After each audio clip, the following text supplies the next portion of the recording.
Hello guys, and welcome back to today's video. My name is Zeke, the programming guy. In today's video guys, I want to show you how to make Spotify louder. Alright, so let's get started with that. Alright, so the first step you have to take is, of course, open your Spotify app and log into your account. Alright, now after that, if you look at the top left corner of your screen, you'll notice there is a profile icon right there. Go ahead and click on that. All right, so after clicking on that, you're going to see these settings and privacy option. So tap on that, and then next thing we have to do is to select playback. All right, click on playback, and then you have to just scroll down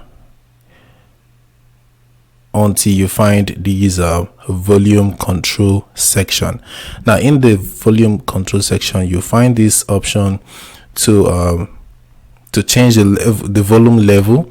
We have quiet, we have normal, we have loud. Right, so take it from either quiet or normal to loud, and your volume is going to be louder this time around when you're playing a song on Spotify. All right, so that's how you can do it. Hope this guide was helpful and you now know how to make Spotify louder. If yes, give this video a like and equally subscribe to get more helpful tips like this. Thanks for watching, guys.